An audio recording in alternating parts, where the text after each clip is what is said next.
आखिरकार जब वो तमाम विकास के मुद्दे उठाए जा रहे हैं, और ऐसे मुद्दे इस बार उत्तराखंड क्रांति दल उठा रहा है जो शायद कांग्रेस और बीजेपी दोनों के पास वो मुद्दे नहीं है, स्थायी राजधानी, मूल निवास भू कानून जैसे मुद्दे, इसको लेकर क्या कुछ फीडबैक रिस्पॉन्स मिल रहा है आपको?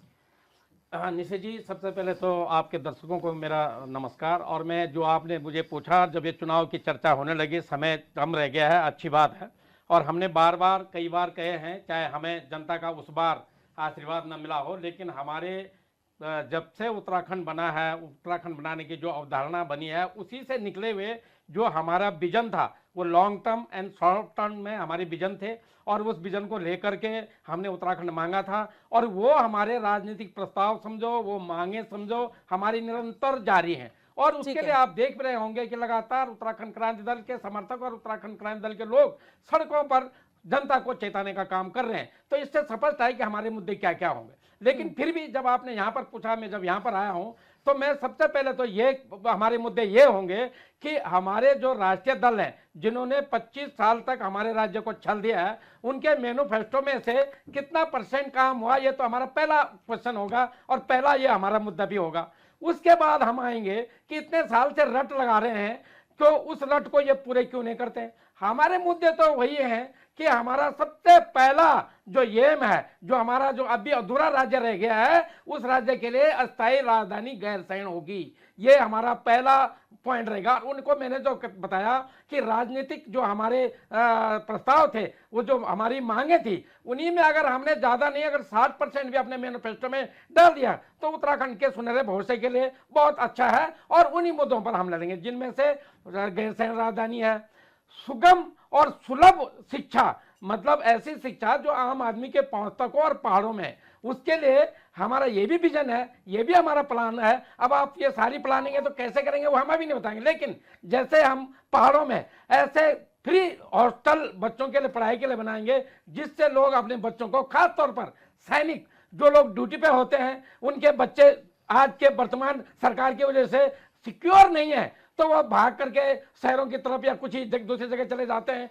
तो उनके लिए जो पहाड़ों में रहेंगे, उनके बच्चे हॉस्टल में रहेंगे, तो वो बाकी लोगों से जदोजहद करके बच्चे पढ़ने की जो उनकी ख्वाहिश है, वो वहां रहेंगे और वहां पर रहेंगे। तो ये सर्कल इस प्रकार से बहुत सारे बिंदु हैं। तो उससे आप ले लो कि हमारी पलायन, हमारी शिक्षा, हमारा स्वास्थ्य और हमारी जो सुरक्षा, ये सारे चीज एक चैन के रूप में उत्तराखंड में और रिवर्स पलायन के रूप में हमारे पास ऐसे मुद्दे हैं। और उस पर हमारे पास रोड मैप है, हाँ। उस पर हमारी प्लानिंग है और हम करेंगे। हम राष्ट्रीय दलों की तरह अपने मैनिफेस्टो को चुनाव में बाहर ला करके और फिर उसको जो है सोशल मीडिया से ओमिट नहीं करेंगे। हमारा वो आज भी रहेगा और तब भी रहेगा। इसके साथ ही हमारा ऐसे मुद्दे रहेंगे कि किस प्रकार से जो लोग गांव में रह रहे हैं, उनके बच्चों को उन लोगों को स्वास्थ्य सुगम और सुलभ स्वास्थ्य कैसे मिल सकता है। आपको बता दें, पहाड़ों में कोई स्पेशलिस्ट की ज्यादा जरूरत नहीं है। वहां पर जच्चा बच्चा के लिए, वहां पर नॉर्मली लोगों की आंखें जल्दी प्रॉब्लम आती है उनके लिए, बाकी स्वास्थ्य वहां के लोग कठोर है। बाकी हल्का मुल्का जो हॉस्टल, अगर सुख सुविधाएं हर जगह हो, तो मैं समझता हूं कि ये जो पलायन वाला मामला या शहरों की तरफ लोगों का जो झुकाव है, वो कम हो जाएगा। तो जनता के बीच में हमारे ऐसे मुद्दे हमारे ये हैं, जिस प्रकार से हमारे 40 से लेकर 50 हमारे राजनीतिक प्रस्ताव हैं, जो आपका समय अभाव पर हम यहाँ पर नहीं कर पा रहे हैं। पर मैंने बता दिया कि हमारे जितने भी मांग हैं, जितने भी प्रस्ताव हैं, वो जब मैनिफेस्टो में आएंगे, तो ये सारा जो उत्तराखंड की जो विडंबना बनी हुई है, जिसकी वजह से आज उत्तराखंड की समस्त जनता वर्तमान सरकार के खिलाफ हो रही है, वो उनके पास हम लेकर गए हैं और लेकर जाएंगे। और यही हमारे चुनाव मुद्दे होंगे और हमारे मुद्दे स्पष्ट हैं, साफ है, ये हमें विश्वास है। ठीक है, उत्तराखंडी जी ने अपने तमाम मुद्दों को भी बता दिया है, और ये मुद्दे वही मुद्दे हैं जो वाकई में जनता चाहती है। और उत्तराखंड क्रांति दल उन्हीं क्षेत्रीय मुद्दों को उठा रहा है, एक क्षेत्रीय दल होने के नाते, जो कि क्षेत्र की जनता से सीधे कनेक्ट होते हुए नजर आते हैं। प्रभा जी, आपका रुख करना चाहूंगी, आखिरकार क्या कुछ 2027 की तैयारियां चल रही हैं विधानसभा चुनाव की, क्या कुछ मुद्दे रहने वाले हैं 2027 विधानसभा चुनाव में उतरने के लिए? जी, सबसे पहले तो मैं ये कहना चाहूंगी कि मैंने कांग्रेस के जो प्रवक्ता हैं उनको तो मैंने सुना है, लेकिन अभी यूकेडी से है, लेकिन मुझे पता है उससे पहले मैं सुन चुकी थी। तो मैं ये कहना चाहूंगी कि जो हमारी पार्टी है, हमारा शुरू से यही रहा है कि हम विकास के मुद्दे पर ही जाएंगे। और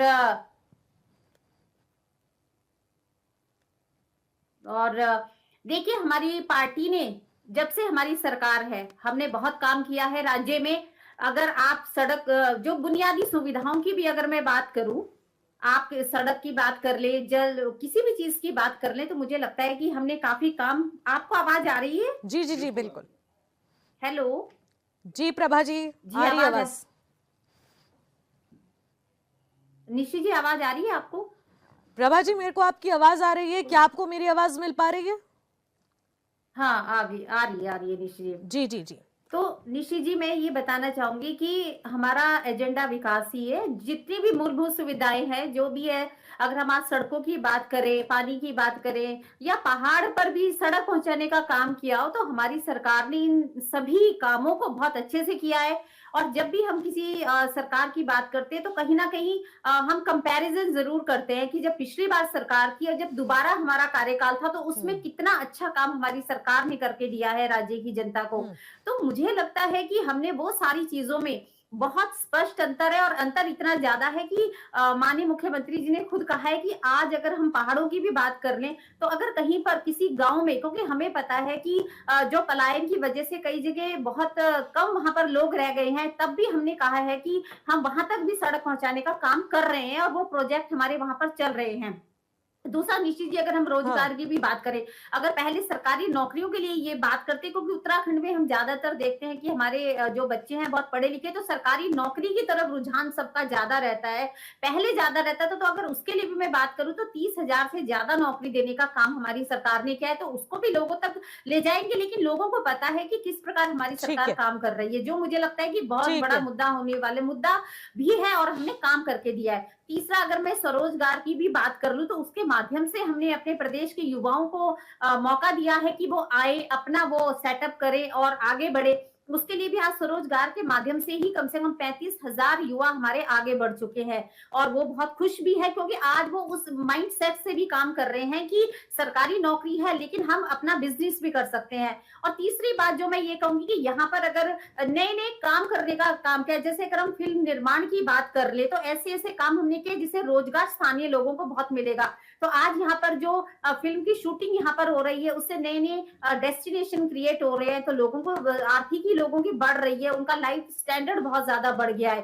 तीसरा, मैं कहूंगी कि हमने वेडिंग डेस्टिनेशन के हिसाब से जो हमारे पर्वतीय क्षेत्र थे, जहां पर हमें लगता था कि आज त्रियुगी नारायण मंदिर को देख लीजिए, अगर आप कहीं पर भी मंदिर की चर्चा करेंगे, लोग उसको जानते थे, जाते थे, जो वहां के लोकल लोग थे। लेकिन आज वो इतना ज्यादा, मैं कहूंगी कि प्रसिद्ध हो गया है कि जगह जगह से लोग वहां पर आते हैं, तमाम लोग वहां पर जाते हैं, और वहां पर जाना के लिए, मतलब मैं ये कहूंगी कि अपने में बहुत बड़ा एक हब बन चुका है वो वहां पे। तो हमारी आस्था भी बढ़ी है, और एक धार्मिक डेस्टिनेशन। तो मुझे लगता है तीर्थाटन के लिए भी हमारी सरकार ने काम किया है। पर्यटन के लिए आप देख लीजिए, विंटर टूरिज्म को कितना बढ़ावा दिया है, और बाहर से यहाँ पर आ रहे आदि कैलाश में जाके देखिए मैराथन का आयोजन किया गया था।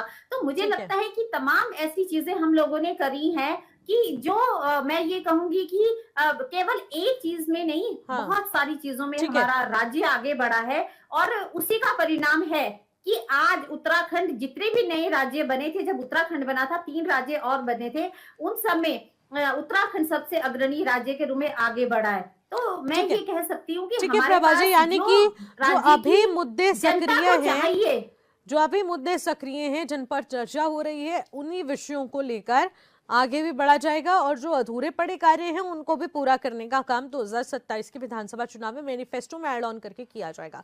छोटा सा कमेंट अभिषेक जी आपसे लेना चाहूंगी, फिर आती हूँ राकेश जी आपके पास। निशी जी, यहाँ पे हमारी विद्वान प्रवक्ता हैं प्रभा बंदोनी जी, तो सरकार की अपनी खूबियां गिना रही हैं, ठीक है, अच्छी बात है, गिनाना भी चाहिए, आप प्रवक्ता हैं। लेकिन अभी आपने चंद कुछ समय पहले, ठीक है, या 1 या 2 दिन पहले आपने देखा होगा, माननीय मुख्यमंत्री जी और उनकी पत्नी किसी भरी सभा में भावुक होकर रो पड़ी कि माननीय मुख्यमंत्री जी ने 1 दिन की भी छुट्टी नहीं ली। तो इन बातों से क्या आप जनता को बरगलाना चाहेंगे? आपके पास अब कोई मुद्दे नहीं रहे क्या? अब ये जवाब देना चाहूंगी सेंटिमेंट कि अगर वो मानी भावुक हो गए हैं तो सेंटिमेंट वो किसी आप की पत्नी भी हैं। अगर माननीय मुख्यमंत्री जी काम कर रहे हैं, निरंतर काम कर रहे हैं, अगर हम खुद राजनीति नहीं, में अच्छी हैं, बात है, काम तो कर रहे कहीं हैं तो ना अच्छी कहीं बात है। ये भी काम समझना काम चाहिए करने के कि लिए ये किसने बिल्कुल रोका है सच्चाई उनको? है। एक राजनीतिक व्यक्ति का जो जीवन होगा, चाहे वो महिला है पुरुष है, वो समाज में समर्पित होता है। तो कहीं ना नहीं कहीं तो उसके उसमें परिवार की ये उसमें इतना वेदना भावुक हमेशा होने वाली रहती है बात कि क्या वो है कि परिवार को आपने समय नहीं उन दे पाते। तो उनका कहने का अच्छी बात है, मतलब था कि अच्छी उन्होंने बात है, जनता की आपने सेवा करी बहुत है। समय किसी दिया, व्यक्ति का लेकिन भावुक आप होना जिस कोई तरह इस से बात बोल रहे की हैं मैं कि कहूंगी हमारा प्रदेश इस ये तरह से परिचय अग्रणी नहीं हो रहा है, होता है कि वो तो ये आप कह ये रही हैं देखिए कि महिला इन्होंने अपराध क्या में किया नंबर या 1 हो वो रहा कह है, रहे हैं, जिस प्रकार से ये यहाँ पे आप इसको बता रहे हैं नशाखोरी में यहाँ नंबर पर 1 वो हो रहा है, पत्नी के रूप में कितने उन्होंने कहा अपराध है और मुझे फल लगता फूल है रहे हैं, सराहना चाहिए। जितने इसमें कोई आपने ऐसी क्या बहुत बड़ी गाइडलाइन बात निकाल नहीं हो रखी है गई यहाँ पे है बाहर कि के जो लोगों के आप लिए लोग इस कि चीज को इतना बड़ा कोई मुद्दा आएगा, बना रहे हैं। किस तरह से अगर अपराध हो रहे आपके हैं, समय में जो बाहर का आदमी मुख्यमंत्री थे, यहाँ उनकी पे आ रहा है, जो वो सुरक्षित पत्नियां है थी, मैं या तो हमारा ये आदमी नहीं कहूंगी सुरक्षित वो है? ठीक है। इस तरह वो से आगे नहीं महिला जाती अपराध थी।